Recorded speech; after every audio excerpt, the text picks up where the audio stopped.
There is a kind of loneliness that arrives without warning and without reason. Not the loneliness of an empty house or a quiet Friday night, not the loneliness that comes from distance or loss or the ordinary absence of company.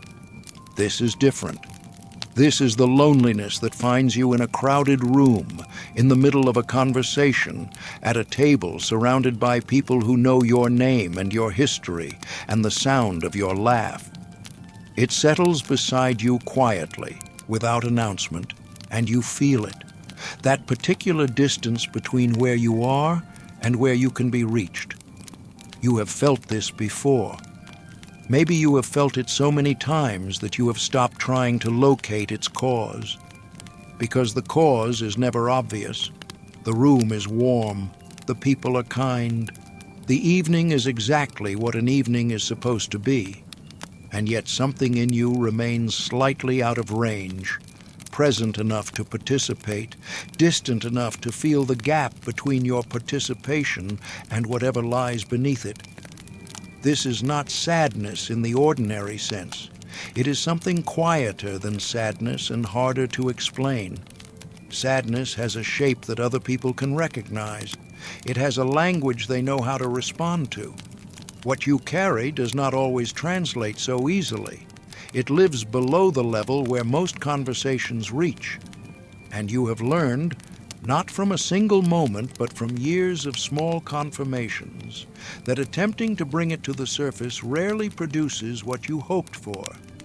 Not because the people around you lack care, but because some things resist being fully handed from one person to another. You have tried, perhaps, at certain moments, with certain people, in certain configurations of trust and timing, you have reached for the words. And the words came, some of them, enough to gesture at the shape of what you carry. And the person across from you nodded and responded with warmth and meant everything they said. And you felt grateful for their presence and their effort. And you also felt, quietly and without blame, that the thing itself remained untouched, that what had been communicated was an outline, and the interior of the outline was still yours alone. This is the particular texture of the loneliness that has no name. It is not the absence of connection. You have connection. It is not the absence of love. You may be deeply loved and know it genuinely. It is something more specific than either of these. The sense that the most interior part of your experience, the part that watches and feels and notices, remains perpetually slightly beyond where others can follow. Not because you have hidden it deliberately, not because the people in your life have failed you, but because there exists, in the deepest part of what you are, a quality that does not fully transmit, a frequency that the ordinary instruments of conversation and company cannot quite capture. And you have carried this for a long time. There is a particular discipline that develops in people who carry this kind of loneliness quietly. It is not a discipline they chose. It arrived gradually through the accumulation of small moments in which the attempt to share produced a result that, while not unkind, left the essential thing untouched. And slowly, without formal decision, you learned to manage the gap yourself. You learned to be present without being entirely present, to participate fully in the surface of things while maintaining a private interior that received no visitors, to be warm and genuine in your relationships while keeping the deepest room in yourself unscheduled. This is not deception. That must be said clearly. The warmth is real. The care you extend to others is genuine. The connections you maintain are not performances. They are true relationships between real people. What exists alongside them is simply a dimension of your experience that has never quite found its equivalent on the outside. And you have become, over time, remarkably adept at holding both of these things simultaneously. The genuine connection and the genuine aloneness, without allowing either to negate the other. What this costs is something that does not always get acknowledged. There is an effort involved in existing across this distance that looks invisible from the outside. The people who know you may not see it. They see someone who is present, engaged, capable, perhaps even easy to be around. They do not see the quiet work involved in translating your interior experience into a form that the ordinary conversation can accommodate. They do not see the small adjustments made in real time, the decision to let something pass unsaid, the choice to respond from the surface rather than the depth, the gentle redirection of a conversation away from territory that would require more explanation than the moment allows. You do this so naturally now that you barely notice it yourself. But the body notices, the deep interior notices. And there are moments, particularly in the stillness that arrives after the company has gone, when the accumulated weight of that invisible effort becomes briefly, clearly visible. It is in those moments that the loneliness is most precise, not because you are suddenly more alone than you were an hour ago, but because the performance has ended and the truth has the room to itself. And the truth is not devastating. It is simply honest. It is simply the acknowledgement, in the quiet of your own presence, that a significant portion of your interior life has had no audience but yourself. This might sound like a kind of tragedy. It is not, or at least, it is not only that. There is something in the experience of carrying what cannot be fully shared that produces, over time, a particular quality of inner life. Not despite the aloneness, but partly because of it. When the deepest part of your experience has no outside audience, it develops differently than it would if it were constantly being translated for others. It becomes more intricate, more honest, less shaped by what it imagines others require of it. The interior world of a person who has spent years in this kind of solitude, even while surrounded by people, tends to be unusually rich, unusually observant, unusually familiar with the textures of experience that faster, more socially satisfied people tend to pass through without fully registering. You notice things, not because you decided to become a noticer, but because the gap between your interior and the exterior world created a space in which noticing became natural. You are more familiar with the subtle shifts of atmosphere in a room than most people around you. You read beneath surfaces. You register what is not being said alongside what is. You have spent enough time in the company of your own quiet that you recognize it in others. That slight withdrawal behind the eyes, that particular quality of presence while absent, in ways that most people miss entirely. This is not a consolation prize. It is an actual thing that your particular kind of loneliness produced. And yet, and this is also true, it does not solve the loneliness. Understanding why you are the way you are does not dissolve the weight of it. Knowing that your solitude has made you perceptive does not fill the specific ache of wanting, sometimes desperately, to be fully seen. To have someone sit across from you and reach not for the outline, but for the interior itself. To feel, even briefly, that the distance has closed, not partially, not approximately, but actually, fully, without remainder. This wanting is not weakness. It is one of the most human things there is. And you have not given up on it entirely. Even if you have stopped expecting it from every interaction, even if you have learned to be less surprised when the gap remains. Somewhere beneath the practiced management of that gap, the wanting persists. Quietly, without demanding, but present, the way the deepest things always are, not loudly, but continuously. There is a question worth sitting with gently.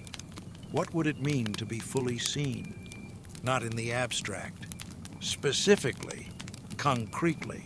If the most interior part of your experience, the part that carries the loneliness, that notices the gap, that has been waiting with such extraordinary patience.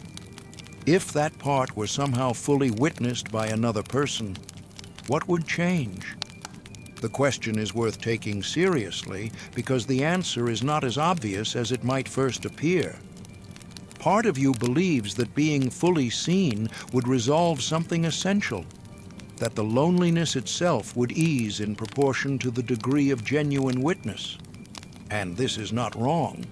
There is real comfort in being met, real relief in being recognized in the depth of oneself rather than only in outline. But part of what the years of quiet carrying have taught you, if you listen to what they have actually taught rather than what you wished they had taught, is that the relief of being seen, when it comes, tends to be temporary. Not because the seeing was insufficient, but because the interior experience by its nature keeps moving, keeps generating new terrain that has not yet been mapped by anyone outside. Being seen does not end the loneliness, it visits it. And there is a difference between a loneliness that is never visited and one that is visited sometimes by the right people in the right moments. The first is a place that has forgotten it exists in a world with others. The second is a place that knows its own nature, that understands it will never be permanently inhabited by another, but that holds its door open for the moments of genuine meeting that do occasionally arrive. This distinction matters more than it might initially seem, because the person who believes that being fully seen would permanently resolve their loneliness will spend their life waiting for a resolution that never quite arrives. Every moment of genuine connection will be experienced partly as relief and partly as the beginning of its own ending, because they know, even as the connection is happening, that it will not hold indefinitely, that the gap will reassert itself, that they will return to the familiar interior. But the person who has made a different kind of peace, not resignation, but honest acceptance, with the permanent nature of that interior space, can receive connection differently, can be in it fully without the part of the mind that is already mourning its eventual end, can allow the visit to be complete in itself, valuable not because it will last, but because it is real in the moment it is happening. This is not easy to arrive at. It is not arrived at once. It is the work of many moments of disillusionment, many returns to the interior after connections that were genuine but insufficient, many quiet evenings in which the truth of your own particular nature asserted itself with a clarity that could not be argued with. And gradually, through these moments, rather than despite them, something shifts. The loneliness does not disappear, but your relationship to it changes. It becomes less adversarial, less something to be escaped or fixed or finally resolved, more something to be honestly inhabited. Inhabited, not endured. There is a significant difference. Enduring suggests waiting for it to be over. Inhabiting suggests making a home within it, not a permanent settlement, not an acceptance that this is all there will ever be, but a willingness to be genuinely present within the experience rather than perpetually braced against it. To feel the weight of it without the additional weight of resisting the weight. To be lonely when you are lonely, without the layer of self-judgment that has often accompanied that state. Because you have judged yourself for this, perhaps quietly, perhaps intermittently, but the judgment has been there. The sense that this should have been resolved by now, that someone who is capable of real connection, and you are, genuinely, should not still feel this gap, that the loneliness is evidence of some fundamental inadequacy, some failure to be sufficiently open, or sufficiently present, or sufficiently whatever quality would make the connection finally complete. This judgment is not accurate, and somewhere in you, you know it is not accurate. The loneliness you carry is not the result of having done something wrong. It is not a symptom of failure or damage or insufficient effort. It is, in large part, the result of depth, of having an interior life that is genuinely more complex than what most ordinary interactions are designed to accommodate. This does not make you superior to anyone. It makes you responsible for something that requires more careful tending than simpler configurations require. And you have been tending it for a long time, alone, without instruction, without a model for how it is done. That deserves more recognition than you have likely given it. The fact that you are still here, still engaged with your own experience, still willing to examine it honestly rather than simply managing it from a distance, is not nothing. It is, in fact, the essential thing. The loneliness has not won in the sense of making you abandon your own interior. You are still in there, still paying attention, still bringing the kind of honest witnessing to your own experience that you have sometimes wished someone else would bring. You have been your own most consistent witness. This is not the same as having someone else see you. Let that be acknowledged without minimization. It is not the same, and the difference is real, and the ache of that difference is legitimate. But it is also not nothing. The capacity to remain honestly present with your own interior, to not turn away from the loneliness, to not bury it completely in noise and motion and the comfortable anesthesia of distraction, is rarer than it might seem. Hey, art out there.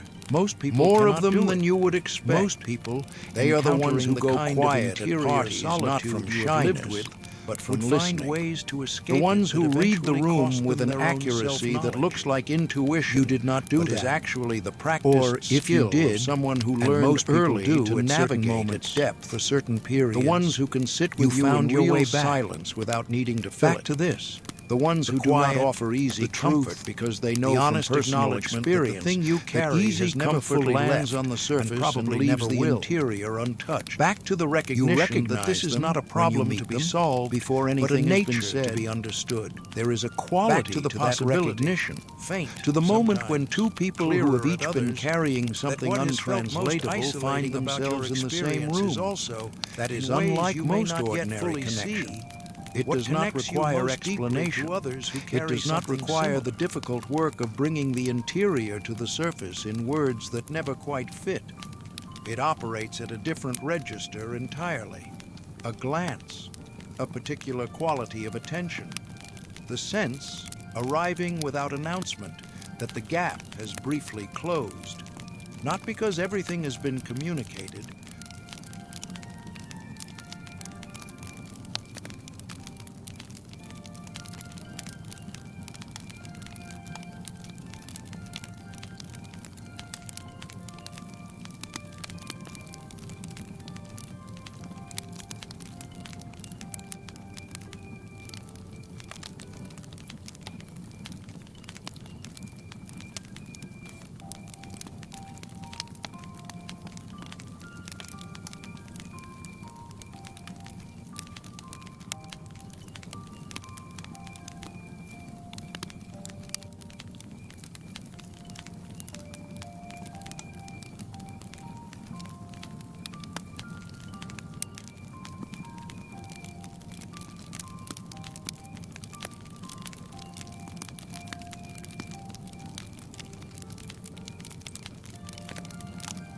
but because the other person already knows the shape of the gap and is not asking you to fill it. These moments are rare. They are also real, and they suggest something worth holding, that the loneliness you carry, which is felt at times like the most isolating thing imaginable, is not, in fact, unique to you. Its specific contents are yours alone. No one else has lived exactly the interior life you have lived or carried exactly the weight you have carried. But the structure of it, the gap between interior and exterior, the ache of existing slightly beyond where others can fully reach, the quiet discipline of carrying what cannot be fully shared, This is not yours alone. It is, in a particular and important sense, one of the oldest human experiences there is. The philosophers knew it, the ones who sat with questions that had no comfortable resolution and refused to manufacture false answers. The poets knew it, the ones whose entire project was the attempt to bring the untranslatable into language, knowing the translation would always be partial, doing it anyway. The ones who sat alone with something large and honest and refused to reduce it to something smaller and manageable simply because the smaller version would have been easier to share.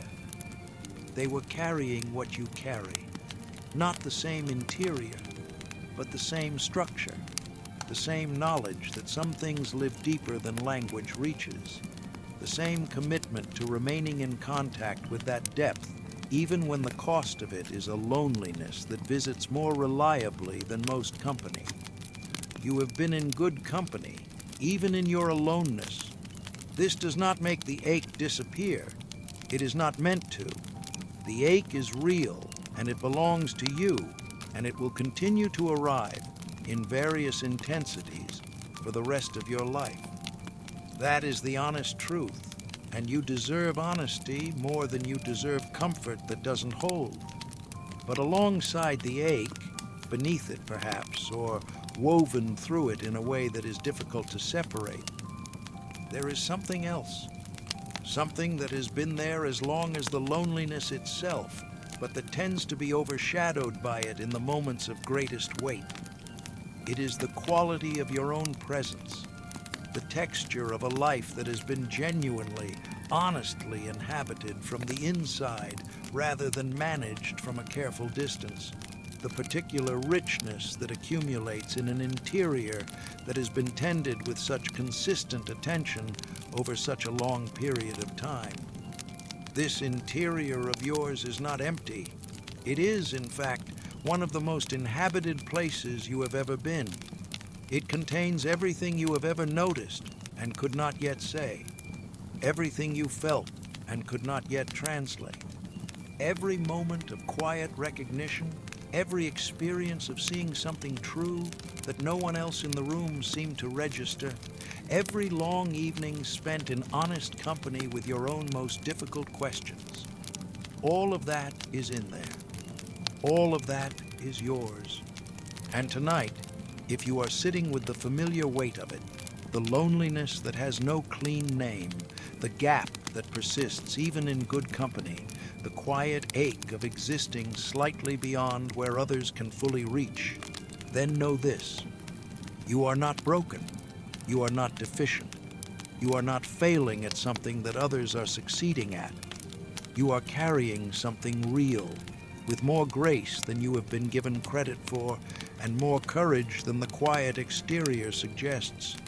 The part of you that has been waiting to be fully seen, it is seen here, not completely, not with the totality you have sometimes ached for, but honestly, without reduction, without the demand that you make yourself simpler or louder or easier to reach.